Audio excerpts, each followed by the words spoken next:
how gracious you are. Bless us in this service today.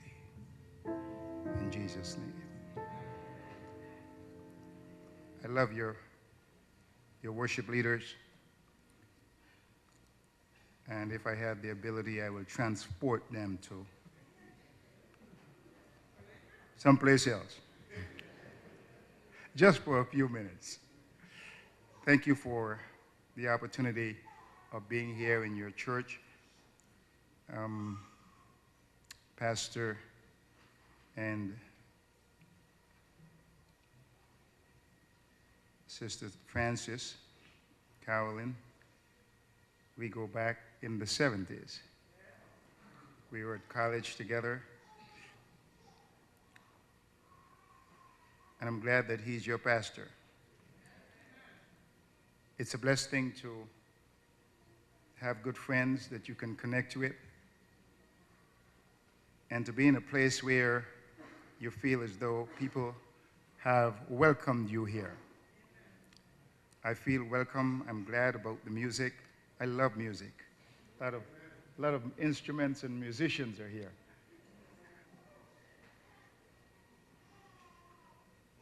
I want to, as I look at the clock at this point, it's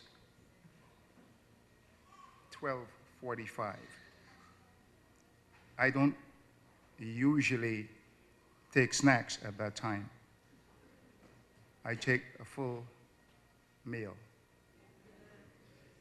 So you will have to tell me if you take snacks at this time or you take a full meal.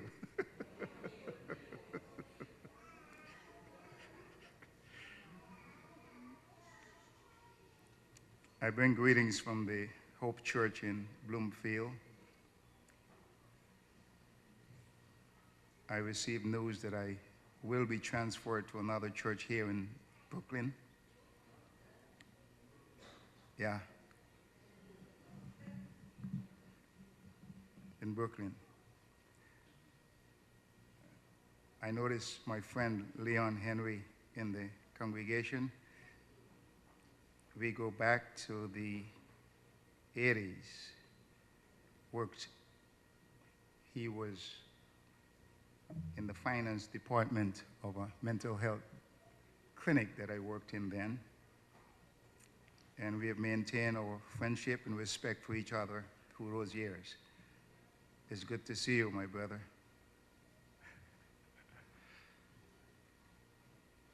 I see some of my other friends here in the congregation. Sorry, I do not remember all the names, but I'm happy to see you. Today, it's Family Life Day. Your Family Life Director, Miss Bowen, has been very persistent. I don't know her, but she called. Are you here, Deborah? Okay. She is a persistent woman. I would not have been here if she were not that persistent. But thank you. Thank you for your invitation. Thank you for the opportunity to be here, church, and for all of you blessed people that are part of this platform. Thank you for allowing me to be here. Since it's late, you'll have to listen quickly, so I'm going to speak on the topic, the dangers of distraction. And the purpose of my presentation is to identify the sources and forms of distraction among husbands and wives in our churches and the effects these distractions may have on the children. During the development of this presentation, I will address three premises. The first is that distraction disqualifies a man for leadership and undermines his worth in the eyes of those he leads. Abraham's experience is an example of this reality. The second premise is God allows a series of, distraction impedes a man's progress, blurs his perception of reality, and affects his wife's ability to trust in his judgment. The third premise is that God allows a series of crises in our lives in order to break through the shell of our distractions. The dangers of distraction. Have you ever gone to a picnic or an outing where you had lots of fun and decided to take pictures for the purpose of preserving those fabulous moments? However, after processing, you discovered that you had pictures, but the majority of them were out of focus. How would that have made you feel? I feel terribly disappointed. The truth is, just as a camera's lens out of focus will produce blurred images, similarly, a life out of focus is as disappointing to those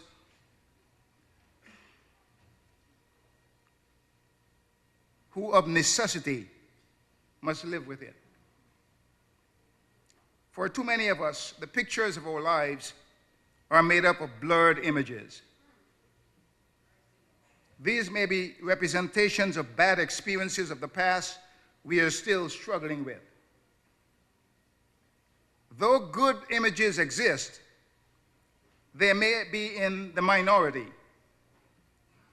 It is when we fail to put these blurred images into perspective that they show up in weird dreams, strange feelings, and may even influence how we perceive, interpret,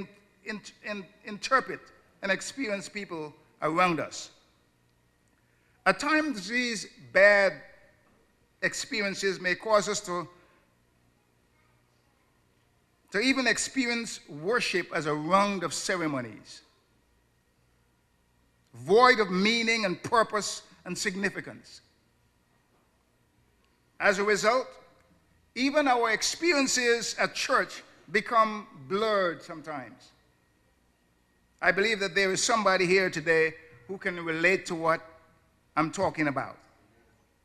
For these and other reasons, there are scores of women in church today who appear to be painfully lonely, frustrated and disappointed, to the extent that they are ready to hit the highway because the men in their lives seem to be so self-absorbed, so distracted, and out of focus.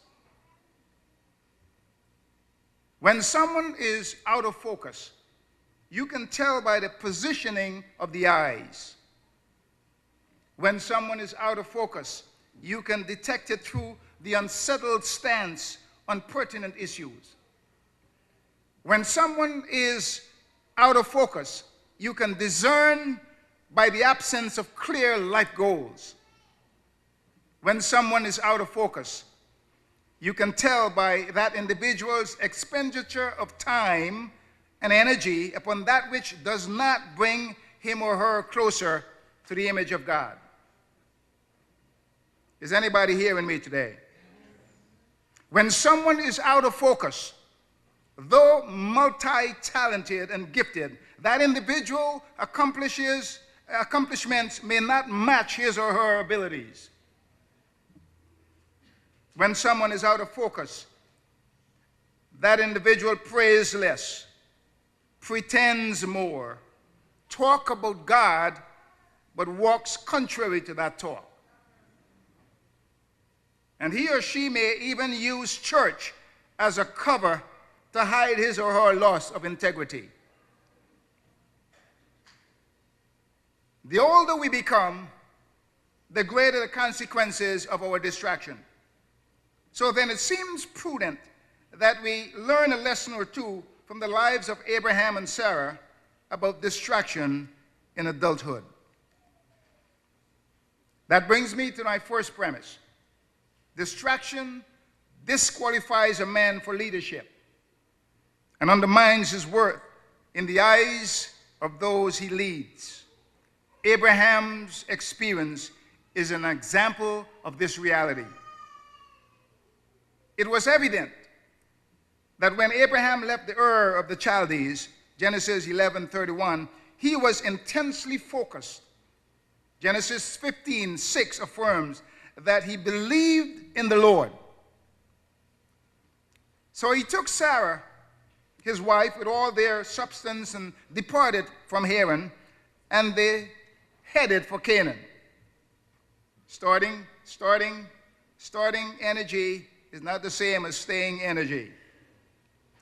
Like Abraham, Sarah was leaving the comforts and security of a place and a people she knew to go where neither she nor Abraham was known. That's focused behavior. That's marital unity in motion. A husband and wife seeing eye to eye on an issue and working cooperatively towards a specific goal. However, as time elapsed, the difficulties of this nomadic life took its toll on their energies and faith, resulting in the distractions subsequently noted in both of their lives. For too many couples, married or in exclusive relationships, we have come to realize that starting power is not the same as staying power. If you can't say amen, ouch is appropriate. Often we start out with much enthusiasm, great expectations, a positive outlook, and an eye single to the glory of God. Inadvertently, we overlook the time, the distance, and the difficulties that may confront us on the way towards our goals. Like the 5 foolish virgins, we fail to anticipate delays or cater for other incidentals. So when they show up, we are caught off guard and without a God-approved contingency plan. You know, I spend a lot of time preparing people for marriage. And during those 15 weeks of preparation,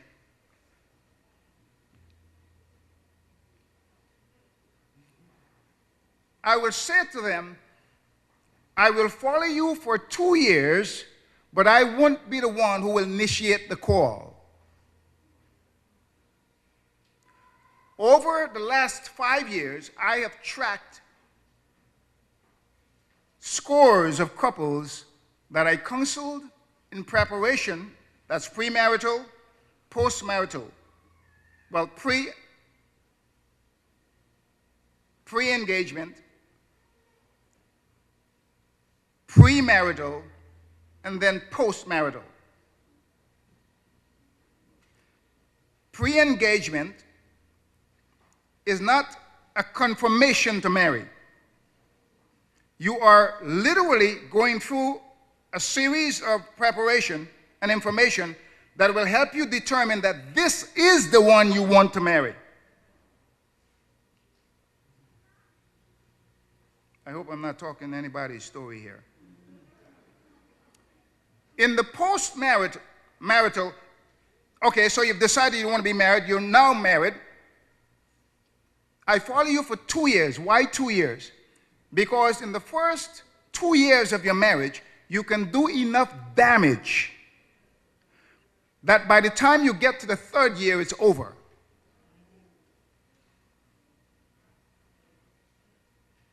In that section of the preparation, I am teaching you how to adjust to the idiosyncrasies of each other.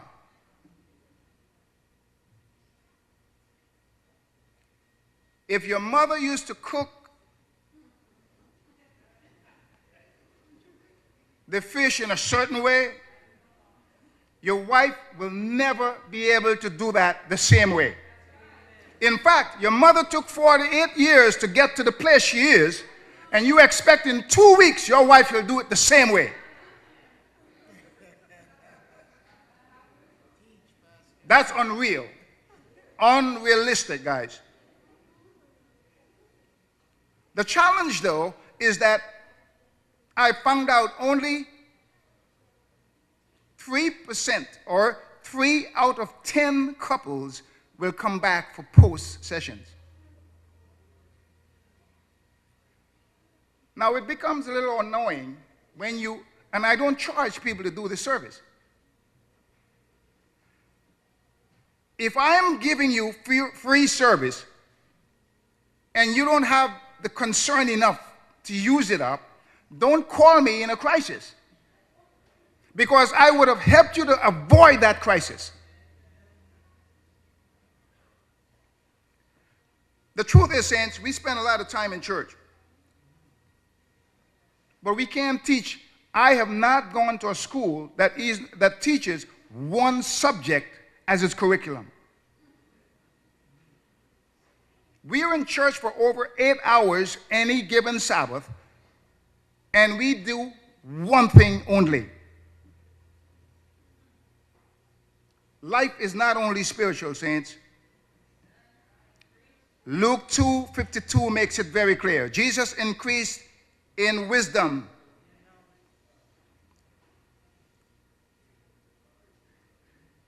in stature, physical, in favor with God, spiritual, in favor with man, social. We have to develop all 4 our faculties, lest we will not be able to represent Jesus rightly to our spouse, to our children, to our neighbors, and the wider community. So something has to change with what we are doing in church, because the time we are spending are not coordinating with the lives we are living. Ouch is appropriate.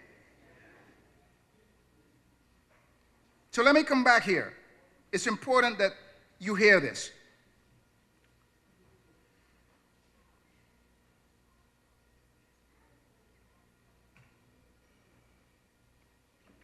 Like the 5 foolish virgins, they started out very optimistic,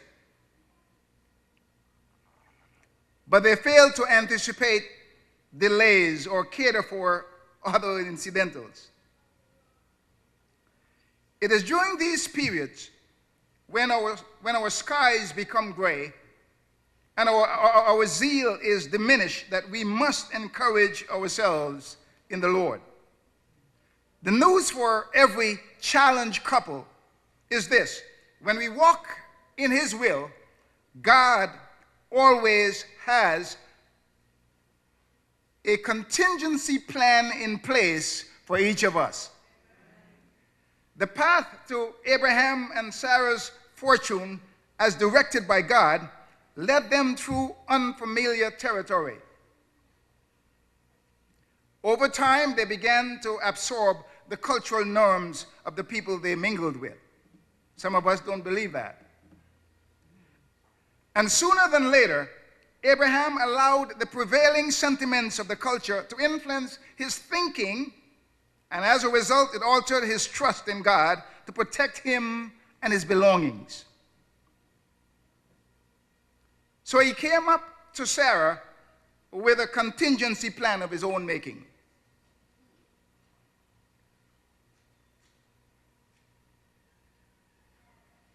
I don't know if any of you have, as married folks, ever found yourself in such a place before. He said to her, "Listen, babes, you know I love you. And I don't want to lose you. But I understand that in these parts, men prey on other women, other men's wife, and take them. So if anyone attempts to do this to you, just tell them, I'm your brother.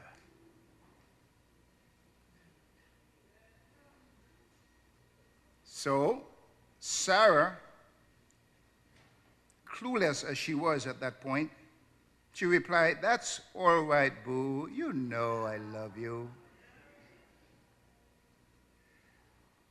I don't believe what I just heard. She took the rap, hook, line, and sinker. What Abraham did had nothing to do with love. It was all about self-preservation on his part. Get this. What you just witnessed is one of the underpinnings of a distracted man. The need to preserve himself at the expense of his wife and family.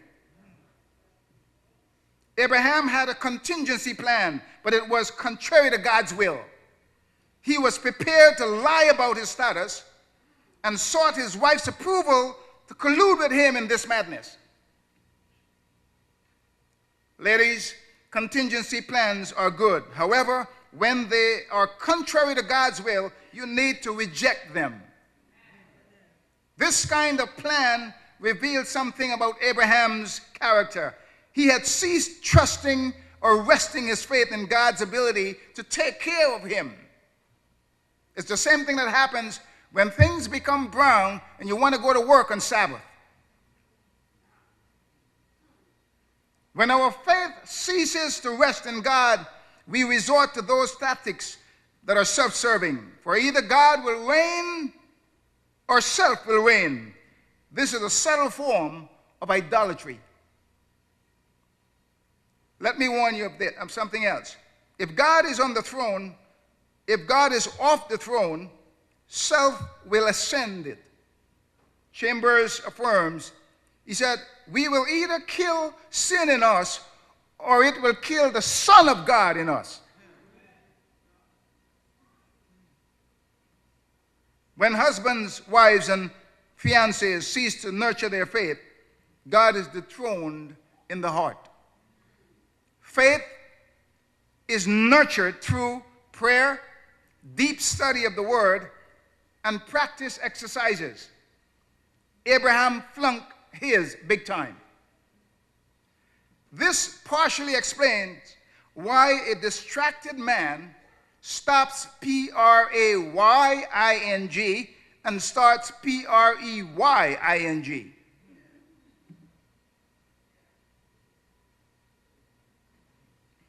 You'll get it next week. He stops giving and starts taking. He's a starter, but not a finisher.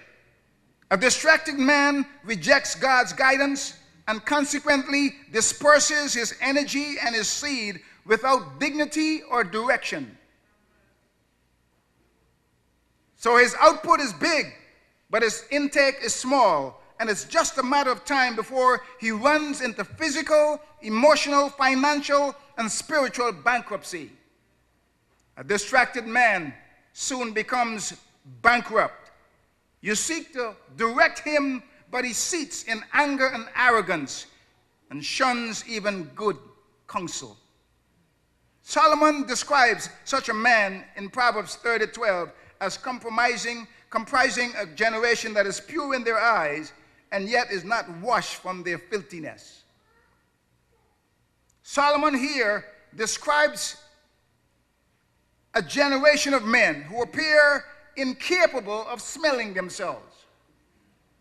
And when the women in their lives would seek to make them aware of their stench, they reject, berate, and ridicule them.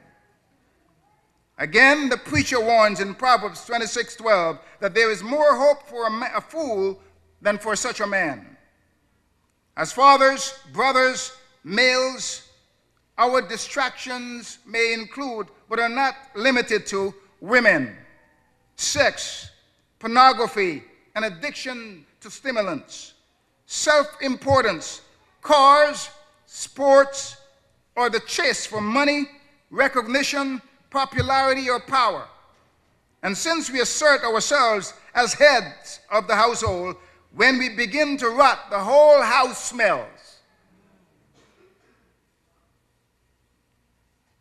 As men and leaders in our homes, We are responsible for the atmosphere we create, as well as the ones we now struggle with. For if we sow in self-serving, we will reap in loneliness.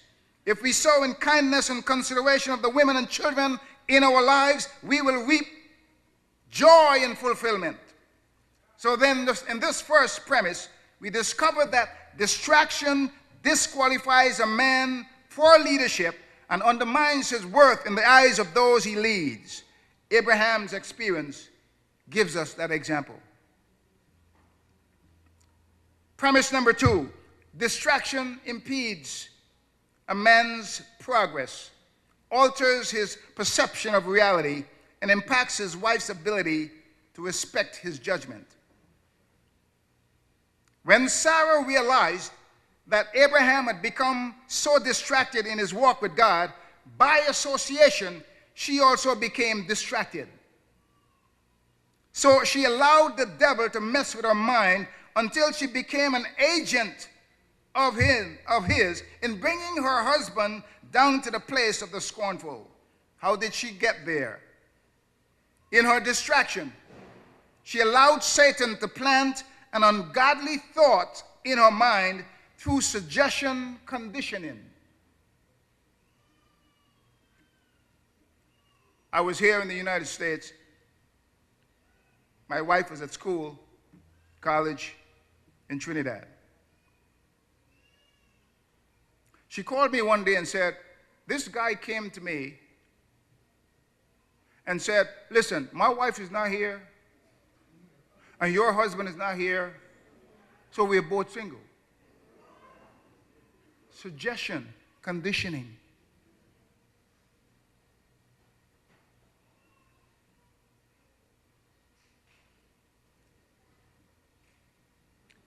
Abraham was so distracted himself. It's sad, guys, when we become distracted, that he did not even challenge the inappropriateness of Sarah's suggestion. That's like a woman telling another woman, you could sleep with my wife, my husband, tonight. When compared to Job, though he was in pain and distress, he had the discernment to reject his wife's suggestion for him to curse God and die. He retorted, you speak as a foolish woman. No doubt this suggestion was demonic. It is one of the dumbest things a woman can propose to her spouse. That's like a woman telling her girlfriend, go sleep with my guy tonight, man. He's okay. Can you imagine how distracted Sarah had become herself that she would present such an immoral proposal to her husband? It is clear that there are two forces at work here. The first is assimilation. That is, they had become so absorbed in the dominant culture that they lost sight of what was right from what was wrong. But this couple was not alone. King David and Bathsheba were equally distracted. 2 Samuel 11. And so were Ananias and Sapphira. Acts 5. In our day, there are still scores of Christian couples around this world, this great country. They're involved in wife and husband swapping. Listen to what the prophet says in Patriots and Prophet, page 145. She said that polygamy for Abraham and Sarah had become so widespread in the culture where they were that it was no longer considered evil.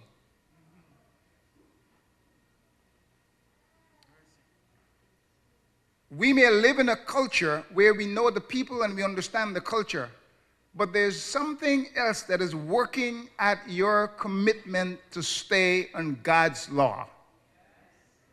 The television. It is influencing you even when you're not watching it. Once you can hear it, it's filtering down stuff that you will act on without even realizing that was the thing that influenced you. So in our journeyings, we have also become so assimilated into the dominant culture that we have lost our distinctiveness as Christians, and we have ditched our moral compass.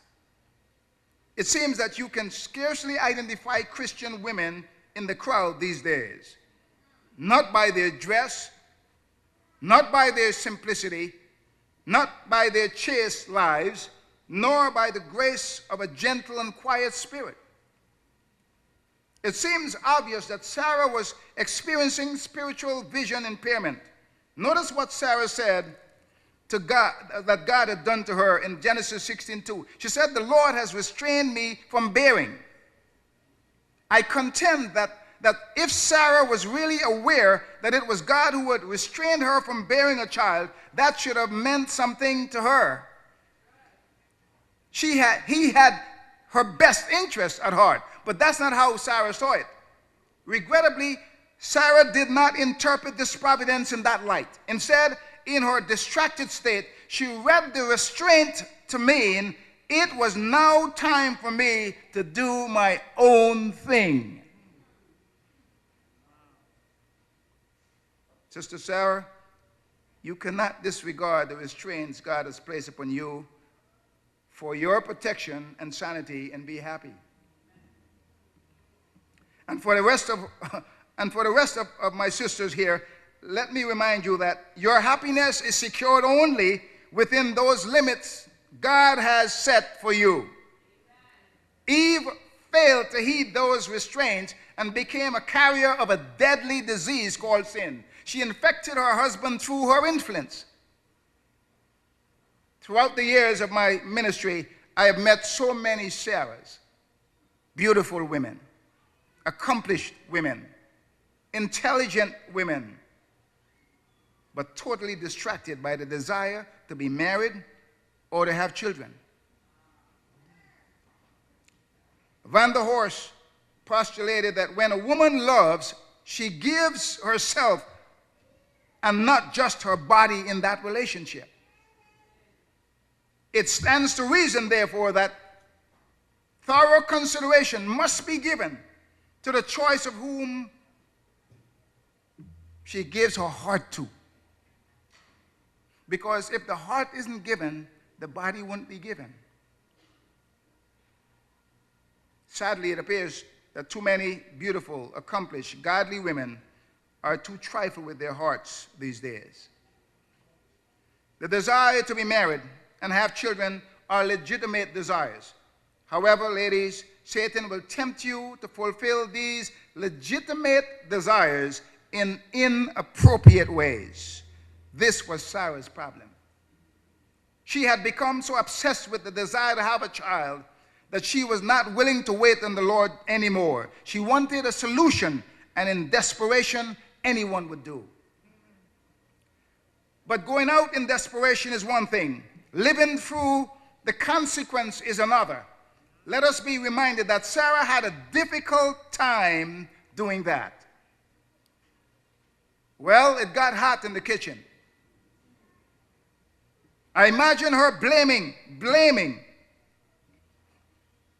her husband,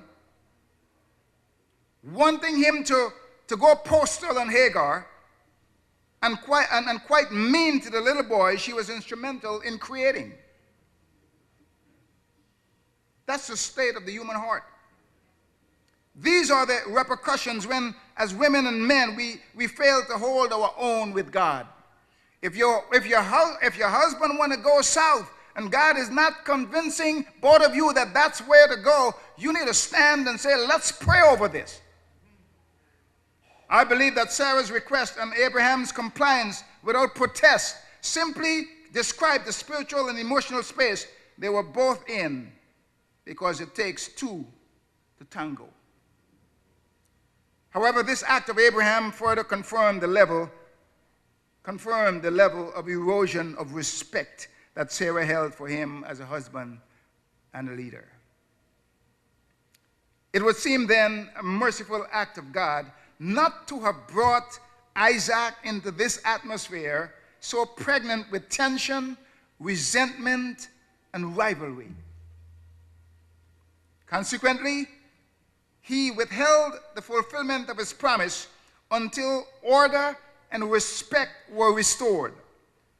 This must have been a horrible time for everyone involved in this biblical soap opera. Note well, children are not immune to the hostilities prevalent in triangle affairs involving their parents. They are deeply affected by the drama.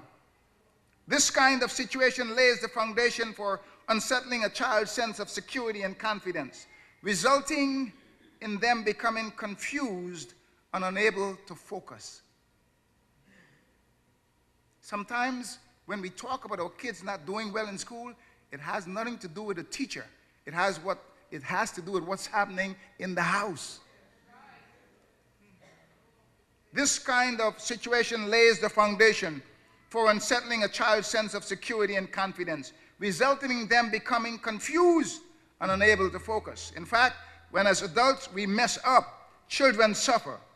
They become insecure, anxious, fearful, and regressive in their development. When children are having internal conflicts because of what is happening in their homes, it becomes most obvious in their sleep and waking patterns. At other times, it shows up in their relationship with other children. Invariably, they even reenact the very scenes that the adults expose them to. Fight behavior. Genesis 21:9 gives an example of what I'm talking about. The Bible says, and Sarah saw, she did what? She saw the son of Hagar the Egyptian, which she had born unto Abraham, mocking. Where did this boy learn this from? It's very obvious who he learned it from. Where did Ishmael get this attitude? It is obvious that he learned it from the distractions or the distracted adults in his life. So Sarah comes to Abraham and demands this boy and his mother that they have to go. Oh God, how unfair we are. They will not, she said, remain in my house another day. We can measure the level of parental distraction by that which is manifested in our children. Our children are distracted because we are distracted. Our children do not have clear goals for their lives because as parents, we do not have clear goals for our lives. Our children are careless about the things of God because we are careless about the things of God. Our children are confused about what is sacred and what is common because we are confused about what is sacred and what is common. Our children are not committed to finish what they began because we did not finish what we began. The reality is that distracted men, conscious or unconsciously, influence their wives to become unsettled mothers. Unfocused parents, in turn, raise children without boundaries. Out of control families make up underachieving churches and communities. Do we believe that this is how God expects our families to be? Not at all. No way. This is the work of the enemy. Every household is called out to make a difference through cooperation with the Spirit of God. We cannot do this on our own. We will only fail continually. Families living in these last days need Jesus to survive. There is no other way we can make it. Note this. This downward spiral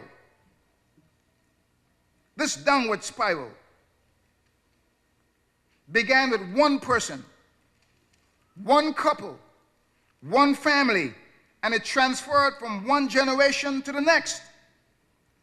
Be it man or woman, mother or father, son or daughter, one person has enough influence to affect a family or a church positively or negatively.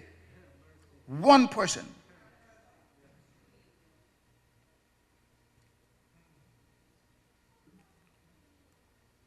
You are that one person. Do not take the power of your influence lightly. your personal distractions can create rippling effects all over this congregation, influencing others negatively. My final premise: God allows a series of crises in our lives in order to break through the shell of our distracted lives.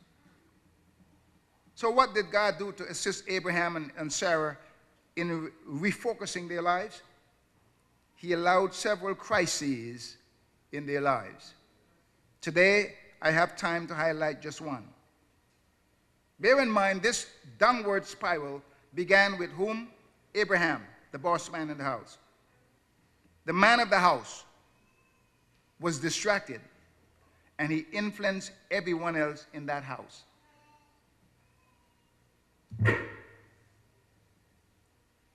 My brothers and sisters, change will come into our homes when we decide to walk in righteousness and humility before God.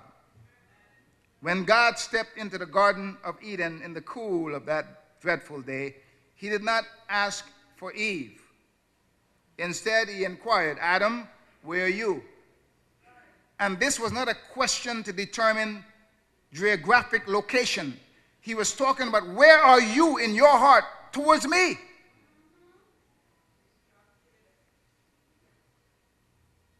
He was calling out to the man he left in charge.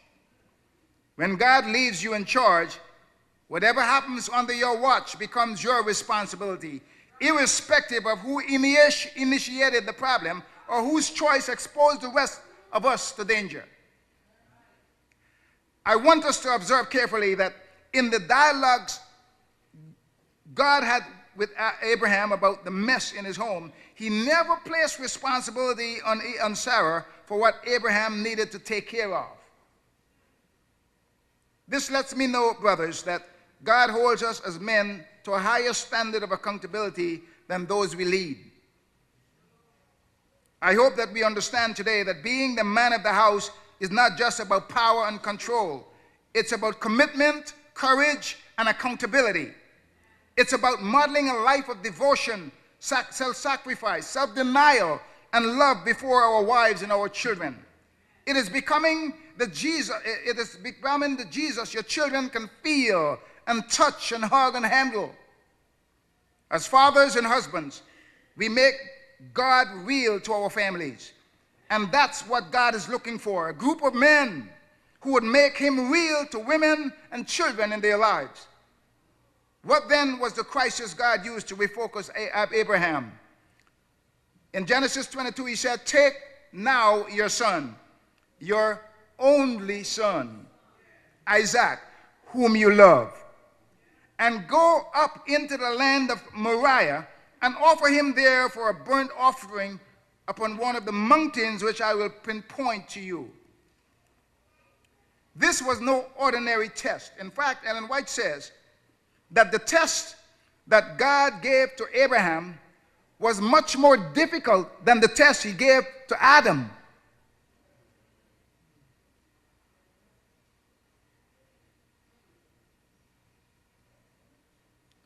The anxiety, the confusion, the agony were real for Abraham. He spent sleepless nights in contemplation of this sacrifice. And because he had failed to spend time in prayer, he was now spending time in mental agony. Sometimes only a desperate crisis permitted by God will shake some of us into reality. For Hagar, it was a gruesome picture of her son dying from thirst in the wilderness. For Sarah, it was the loss of peace in her heart and her home, coupled with the mockery of her stepson. Whatever we choose to overlook now and pretend it didn't happen, the time will come when we will not be able to sidestep the issues any longer. Abraham could not, and we will not. The faith we fail to exercise in God during times of peace, this crisis now demands it of him in a time of great trial. The integrity he failed to exhibit under no pressure was required of him when his son asked that pained question, that question of pained surprise. Dad, I see the wood and I see the fire, but where is the lamb? The discomfort he felt about sending Hagar and Ishmael away could not be compared to the torture he was now experiencing as he tied the hands and feet of his son and laid him on the altar. With thoughtless indifference to God's will, Abraham had sexually engaged Hagar, but now in thoughtful consideration of his future, he obeys God with tear-dimmed eyes as he raised a dagger in his hand to take the life of his son. As he lifted his hands to plunge that knife into his son's chest, the voice of God interrupts his action. Abraham, Abraham, lay not your hand upon the lad, neither do anything to him, for now I know that you fear me.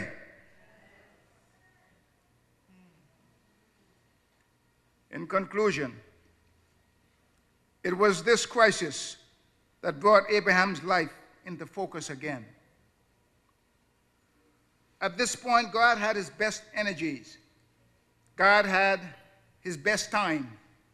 God had his highest affections. And God had his full attention. I asked this question to each of us couples in this house today. What would God need to do to regain your full attention and your sincere affections? Would you force his hand to bring a crisis in your life before you will yield your will, or give up that mad, crazy chase you're in? It's a question that only you can answer. Yes, he can allow a crisis like miscarriage, end of a cherished relationship, a terrible betrayal, a broken marriage, a critical failure in your professional life, or a major accident or the death of a dream. God has the power to allow any of that to come to us, if it will allow us to understand that he needs our attention. God would only allow such a crisis to come into our lives because our distractions have become second nature to us. Our persistent resistance to give him our hearts over the past years has left God with no other choice than to get your attention via a terrible crisis. If your crisis is not yet here, brace yourself.